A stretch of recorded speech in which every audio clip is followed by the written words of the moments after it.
Welcome back. तो नाज़रीन, break में जाने से पहले हम बात कर रहे थे खुदा के मुंह की बातें। नाज़रीन, जो आयत मुकस्सा हमने मुताला की है उसमें लिखा है कि इंसान सिर्फ रोटी से जीता ना रहेगा बल्कि हर उस बात से जो खुदा के मुंह से निकलती है। मुराद कलाम खुदा, खुदा के मुंह से निकलती हुई बातें। तो इसके लिए यूनानी ज़ुबान में जो लफ्ज़ इस्तेमाल हुआ है खुदा के मुंह की बातें, वहाँ पे रेमा लफ्ज़ इस्तेमाल हुआ है और पूरी बाइबल को हम लागोस कहते हैं, लिखा हुआ कलाम। तो खुदा के मुंह से निकलती बातें मुराद है कि रोज़मर्रा ज़िंदगी में खुदा की बातें सुनना। दुआ जब हम करते हैं तो हमें खामोशी इख्तियार करना होता है, तब खुदा बोलता है, उसे सुनना होता है।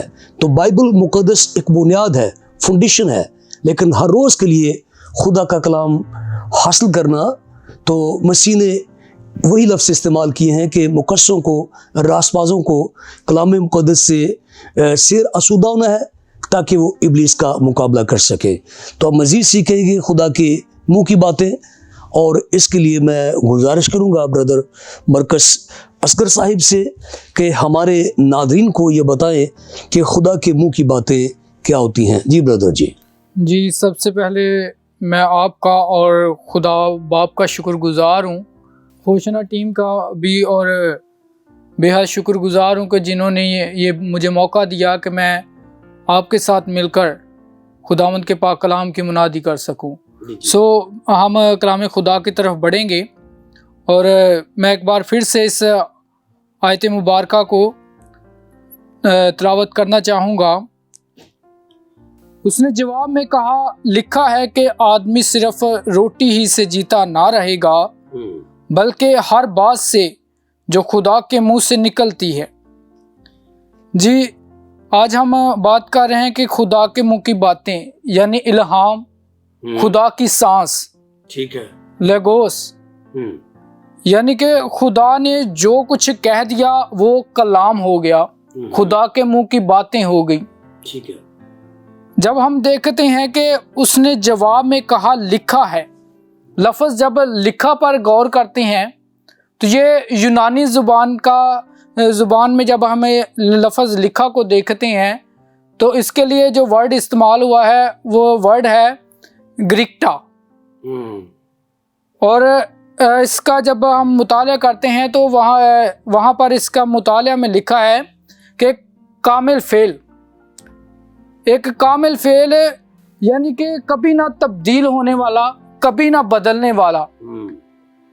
यही आयत मुबारका तकरीबन 2500 साल पहले मूसा ने लिखी थी कि आदमी सिर्फ रोटी से ही जीता ना रहेगा। जी, ये वो वाला कोड किया। वही हवाला यीशु मसीह कोड कर रहे हैं कि आदमी सिर्फ रोटी से ही जीता ना रहेगा बल्कि हर उस बात से जो खुदा के मुंह से निकलती है। जी। और यहाँ पर यीशु मसीह इब्लीस को जवाब दे रहे हैं, इब्लीस को मुंह तोड़ जवाब दे रहे हैं कि आदमी सिर्फ रोटी से ही जीता ना रहेगा। यहाँ पर यीशु मसीह ने कलाम खुदा को इस्तेमाल करते हुए हमें एक नमूना दिया है कि हम कलाम के वसीला से इब्लीस का मुकाबला कर सकते हैं। जी। वैसे तो आगे अगली आयत का जब हम मुताला करते हैं तो वहाँ पर इब्लीस ने भी कलाम खुदा का इस्तेमाल किया है, लेकिन उसने यहाँ पर यीशु मसीह को गिराने की कोशिश की है। लेकिन जब खुदा यीशु मसीह के अंदर खुद कलाम था तो उन्होंने कलाम के वसीला से उन्हें मात दी, उसे मुंह तोड़ जवाब दिया। ठीक है। और उस पर गालिब आए क्योंकि यीशु मसीह में कलाम की कसरत मौजूद थी। आज नाज़रीन के लिए एक ऐसा पैगाम है कि खुदा के मुंह की बातों को महज सुनना ही नहीं काफ़ी है। जब हम उसकी कसरत को अपनी ज़िंदगियों में लेते हैं, जब हम उसके पाक कलाम को अपनी ज़िंदगियों में जगह देते हैं, उसे अपने अंदर दावत देते हैं, तब वो काम करना शुरू करता है। तब हम इब्लीस पर गालिब आते हैं। आज बहुत सारे लोग परेशानी की हालत में हैं, मुसीबतों में मुब्तला हैं, इसी तरह ही है। लेकिन उन्हें ये नहीं पता चल रहा है कि ये वजह क्या है। आज के दौरे हाजरा में हम देखते हैं कि कौम पर कौम चढ़ाई कर रही हैं, महंगाई इस कदर आ चुकी है कि लोग अपने आप में खुदकुशी करना पसंद करना चाहते हैं कि हम खुदकुशी कर लें, इन हालात से बेहतर ये है। लेकिन यहाँ पर यीशु मसीह ने हमें एक सब्र का मुजाहरा भी दिखाया है कि आदमी सिर्फ रोटी से ही जीता ना रहेगा। जिस इंसान में खुदा के पाक कलाम की कसरत मौजूद होती है, वो इंसान रोटी की बगैर परवाह किए हुए खुदा के काम को खुदा में मगन रहता है। मैं ये नहीं कहता कि काम करना गलत है, क्योंकि खुदावंद के पाक कलाम में लिखा है कि तू मेरी इबादत करना तो मैं तेरे रोटी और पानी पर बरकत दूंगा। और जब हम खुदावंद के हुजूर में इबादत करते हैं, उसके पाक कलाम को अपने दिलों में बसाते हैं, तो तब वो हमारे छोटे से कारोबार में भी इस कदर बरकत देता है कि हम दुनियावी जिंदगी में आगे बढ़ सकते हैं। और तब हम खुदा के पाक कलाम को अपनी जिंदगी में जब दावत देते हैं, तो हम इब्लीस पर इस कदर गालिब आते हैं कि वो हम पर अगर वार करना भी चाहे तो वो नहीं कर पाता। मैं इस बात को एक दलील के साथ मेंशन करना चाहूँगा कि मुकद्दस साधु सुंदर सिंह स्वामी साधु सुंदर सिंह स्वामी एक जगह पर जा रहे थे, तो रास्ता में अंधेरा हो गया और वो जंगल में सो गए। और वहीं पर एक जादूगर था, और जादूगर ने उससे चाहा कि इस शख्स पर मैं अपना जादू चलाऊंगा। और जब वो जादू चला रहा था, तो उसने 2-3 दफा कोशिश की कि मैं अपना जादू इस शख्स पर चलाऊं, उस पर वार करूं। लेकिन जब वो ना कर सका तो वो उसके पास चला गया, और वो गया और उसने कहा कि तेरे पास क्या है? मैं अपना जादू वार कर रहा हूं लेकिन तुझ पर चल नहीं रहा। उसने देखा कि उसके पास छोटी बाइबल मुकद्दस है। उसने कहा ये बाइबल ये जो किताब है मुझे वापस दे दे। ठीक है। उसने उससे पकड़ ली और दोबारा से उस पर वार करना शुरू कर दिया, उस पर जादू चलाना शुरू कर दिया। जी ठीक है। वो हैरान हो गया कि ये क्या बात है कि मैं इस पर वार कर रहा हूं लेकिन फिर भी इस पर वार नहीं हो रहा। हालांकि ये किताब के वसीला से इस पर वार नहीं था हो रहा। लेकिन वो आगे से उसे साधु सुंदर सिंह स्वामी क्या जवाब देते हैं, बहुत खूबसूरत जवाब देते हैं कि तूने ये जो एक किताब है, ये बाइबल मुकद्दस खुदा का कलाम, तूने ये तो मुझसे ले लिया, लेकिन जो मेरे दिल में बसा हुआ है वो तू मुझसे कैसे छीन सकता है? वो क्योंकि मेरे अंदर कलाम की कसरत इस कदर मौजूद है और खुदा का रूह इस कदर मुझ में मौजूद है कि मुझ पर तेरा वार चल ही नहीं सकता। आज भी अगर हमारी जिंदगियों में कलाम पाक की कसरत मौजूद है, जैसे अहद अतीक के लोगों से कहा गया था कि कलाम को अपने दिलों में कसरत से बसने दो, अपने घरों की चौखटों पर उसे लगा लो, अपने माथों की पेशानियों पर लगा लो। और जब हम इस कदर खुदा के पाक कलाम को बार बार दोहराएंगे, अपनी ज़बान पर रटाएंगे, अपने दिलों में उसे जगह देंगे और हर वक्त खुदा के पाक कलाम को सुनेंगे और उसे पढ़ेंगे और उस पर अमल करेंगे, तो तब हम भी इब्लीस पर गालिब आ सकते हैं यीशु मसीह की तरह। और क्योंकि खुदावंद के पाक कलाम में लिखा है, मुकाशफा पहला बाब उसकी 3री आयत में, कि मुबारक हैं वो जो खुदा के पाक कलाम को सुनते और उस पर अमल करते हैं। मुबारक वो होगा जो उसे सुनता है और उस पर अमल करता है और उसे पढ़ता है। आमीन आमीन। जी शुक्रिया ब्रदर जी, खुदा आपको बहुत सारी बरकत दे। आपने इंतहाई खूबसूरत अंदाज में कलाम खुदा की वो जलाली हैसियत हम सब पर वाज़ेह की है, और किस तरह से खुदा यीशु मसीह ने इब्लीस का मुकाबला किया और कैसे वो कलाम खुदा ही से उस पर जो है वो गालिब आया। खुदा को बहुत सारी बरकत दे। तो नाज़रीन, हमने कलाम खुदा में से अभी खुदा के खादिम के वसीले से सीखा है कि अगर हमारी ज़िंदगियों के अंदर खुदा का कलाम है तो फिर बैरूनी हालात कैसे भी हों, खुदा हमें गलबे की क़ुव्वत देता है। तो खुदा के बंदा ने साधु जी की मिसाल दी। वो कलाम खुदा की तबलीग करते थे। उनके पास एक थैला होता था, उस थैले में बाइबल मुक़द्दस होती थी हर वक्त और बर वक्त। और किसी जादूगर ने उन पर हमला करना चाहा लेकिन नाकाम रहा, और जब उसने दरियाफ्त किया तो उनके पास बाइबल थी। तो जादूगर ने यह समझा कि इस बाइबल की वजह से मेरा जादू नाकाम हो रहा है। तो जादूगर ने वो बाइबल उनसे निकलवा ली, साइड पर रख दी, और फिर अपना जंतर मंत्र पढ़ना शुरू किया। फिर भी नाकाम रहा। तो फिर बिलाखिर उसने पूछा कि क्या सबब है कि मेरा जादू मुसलसल नाकाम हो रहा है। तो साधु जी ने बड़ा सादा सा जवाब दिया कि यही कलाम मेरे दिल के अंदर है, इसलिए तेरा जादू नाकाम है। तो ज़रूरत सिर्फ ये बहुत अच्छा है खुदा का कलाम पढ़ना, ये बहुत अच्छा है खुदा का कलाम सुनना, लेकिन खुदा के कलाम को अपनी ज़िंदगी के अंदर रखना, खुराक की तरह स्टोर कर लेना, तो हमें ये तोहफ़्फ़ देता है और फिर अब्दी ज़िंदगी भी अता करता है।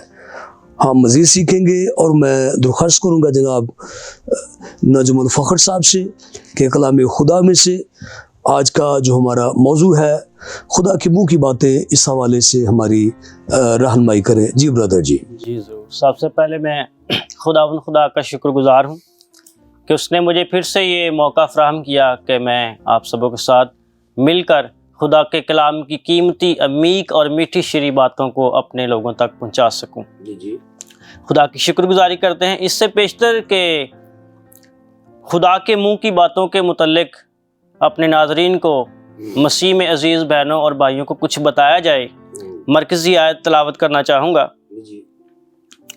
मत्ती रसूल की मार्फत लिखी गई मसीह खुदावंद की ज़िंदगी बख्श अंजील उसके 4 बाब की 4 आयत के मुताबिक, उसने जवाब में कहा, लिखा है कि आदमी सिर्फ रोटी ही से जीता ना रहेगा, बल्कि हर बात से जो खुदा के मुंह से निकलती है। खुदा के मुंह से निकलती है। जैसे प्यारे भाई करण ने पहले बताया, खुदा के बंदा ने, कि खुदा के मुंह से निकली हुई हर बात कलाम है। सबसे पहले हमें गौर करने की ज़रूरत इस बात पर है, इस बात पर गौर व खोज करना है कि असल में जिसने अपनी किताब मुक़द्दस में ये सब कुछ मुदर्ज करवाया है, अपने अनबिया के ज़रिए, रसूलों के ज़रिए, पैगंबरों के ज़रिए अपने लोगों तक अपने अमीक और मीठी शीरी बातों को हमारी रहनुमाई के लिए लिखवाया है और बाइबल मुक़द्दस में मुदर्ज करवाया है। क्योंकि इंसान होते हुए, ज़मीन पर रहते हुए, हम में से हर एक की ये तमन्ना होती है, और इंसान, मैं समझता हूँ कि हर वक्त इस बात में कोशा रहता है, ज़िंदगी की दौड़ धूप में रहता है कि ज़्यादा से ज़्यादा तरक्की कर ले, कामयाबी हासिल कर ले, रुपया पैसा आ जाए, उसके पास बहुत सा माल और दौलत हो। हालांकि सबसे पहले गौर इस पर करना है कि जिसके मुंह की बातों की आज हम बात कर रहे हैं, जिसने हमें सबको खलक किया है और ज़मीन पर भेजा है ताकि हम उसके कलाम की बशारत करें और उसका चर्चा दूसरों तक लेकर जाएं, उसके नाम की महिमा करें।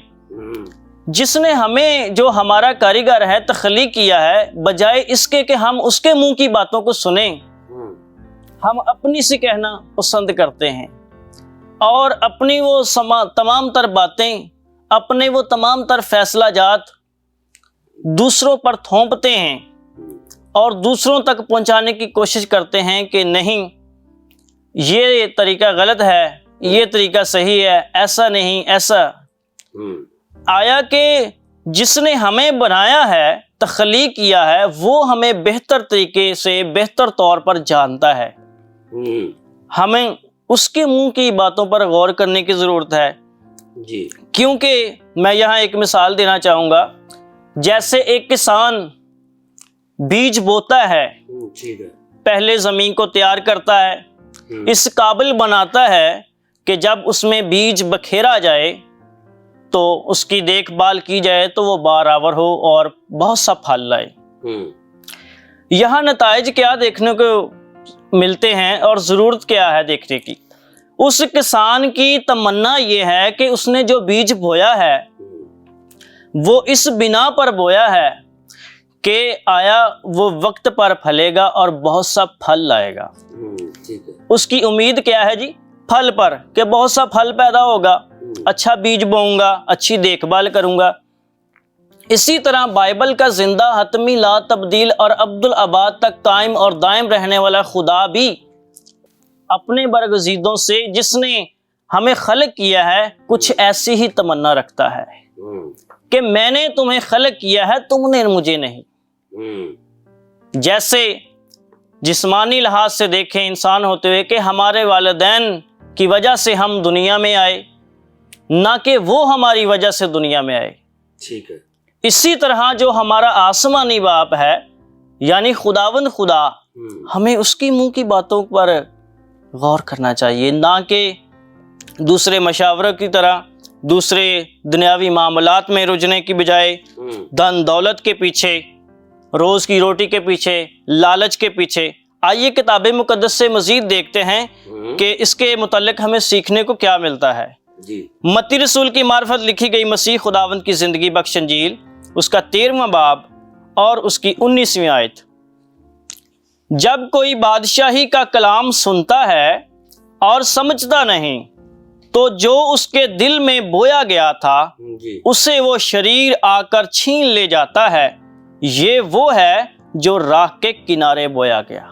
ठीक है। यानी इस आयत के मुताबिक हम खुदा के कलाम को सुनते हुए, समझते हुए, बाइबल के खुदा को मानते हुए कि बाइबल का खुदा हकीकी खुदा है और उसकी बादशाहत में हमें दाखिला भी चाहिए, हम इस बात के आरज़ूमंद भी हैं, लेकिन सुनते हुए भी ना सुनते हैं। ऐसे लोगों के मुतल्लिक खुदावंद खुदा, मसीह खुदावंद अपने बंदा के ज़रिए से यूं फरमाते हैं कि ये उस शख्स की मानद हैं जो क्या करते हैं? बोते तो हैं, सुनते तो हैं, समझते तो हैं, पर अमल नहीं करते। और इंसान होते हुए ना कि हम इधर उधर की बातों पर ध्यान दें, दुनिया की फिक्रों में, दुनिया की दौड़ो धूप में रहें, बल्कि उस जिंदा खुदा के मुंह की आवाज़ को सुने जिसने हमें खलक किया है। तो ईमान रखते हुए, इंसान होते हुए, क्योंकि खुदावंद खुदा को कभी किसी ने नहीं देखा कलाम खुदावंदी के मुताबिक, क्योंकि लिखा है कि खुदा रूह है। हकीकत है कि खुदा रूह है, क्योंकि रूह के गोश्त और हड्डी नहीं होते। पैदाइश की किताब में ये हवाला मरकूम है। और हम फकत ईमान रखते हुए, ईमान का दामन पकड़कर उसकी पैरवी करते हैं और इस कलाम हक के जरिया से उसके मुंह की आवाज को सुनते हैं। और जब उसके इस जिंदगी बख्श कलाम को, उसके मुंह की बातों को इसमें से सुनते और सीखते हैं तो बरकत पाते हैं। मैं अपने तमाम मसीह में अजीज बहनों और भाइयों को ये बताना चाहता हूँ कि हकीकत में वो मुंह की बातें खुदा का कलाम ही है और हमें इसी से इस्तिफादा करना चाहिए, ना कि दुनिया की दौड़ो धूप में लगे रहें, जानते हुए भी अनजान ना बने, बल्कि इस कलाम को सुनकर खूब ध्यान के साथ, पूरी लगन के साथ, पूरी तवज्जो के साथ इसकी पैरवी करते हुए अगर ईमान के साथ उसके हुजूर में आएंगे, झुकेंगे और ये दुनिया की सारी चीज़ें, तो ये दुनिया की तमाम तर ऐशो इशरत की, आसाइश की, आराम की चीज़ें भी हमें हासिल हो जाएंगी। मैं ईमान रखता हूँ कि आज के कलाम की मीठी शीरी बातों के वसीला से खुदावंद ने हम सबको बरकत दी है। आमीन। जी शुक्रिया ब्रदर जी, खुदा आपको बहुत सारी बरकत दे। आपने कलाम खुदा में से, खुदा की मुंह की बातों के ताल्लुक से हमें सिखाया है कि किस तरह हमें बीज की तरह जो है खुदा के कलाम को लेना है ताकि हमारी ज़िंदगी में बढ़े और फल लाए। खुद हम आपको बहुत सारी बरकत दे। तो नाज़रीन, आज की जो हमारी मरकज़ी आयत मुकस्सा है, मैं थोड़ा सा आपको बताता चलूँ कि खुदा यीशु मसीह ने जब 40 दिन का फाका किया तो उसके बाद उसे भूख लगी, तो आजमाने वाले ने सबसे पहले वही जो है अपना चारा फेंका जिससे सदियों से वो इंसानों को तबाह व बर्बाद कर रहा है कि इन पत्थरों से क्या रोटियां बन जाएं। तो ये इन ज़रूरियात ज़िंदगी की तरफ एक इशारा है इब्लीस का कि वो फंसा दे, इंसानों को बर्बाद कर दे। और यही सबब है कि सदियों से करोड़ों इंसान इस मादी दुनिया की दलदल में धंसे हुए हैं और उन्हें कभी खुदा का कलाम ना सुनाई देता है ना दिखाई देता है। पर खुदाम यीशु मसीह शदीद तरीन भूख के बावजूद उसने कलाम में खुदा को फौकियत इज्जत दी। तो हमें भी कलाम में खुदा को जो है अवलियत का दर्जा देना है, खा के हालात कैसे भी हों। खुदा यीशु मसीह इंसान की ज़रूरत ज़िंदगी से बखूबी आगाह थे, वाकिफ़ थे। उन्होंने कभी भी रोटी के ख़िलाफ़ कोई तालीम नहीं दी, बल्कि ख़ुद उन्होंने रोटियां बनाई और इंसान को खाना खिलाया और ये साबित किया कि वो इंसान से कितनी मोहब्बत करते हैं, उसको भूखा नहीं देख सकते।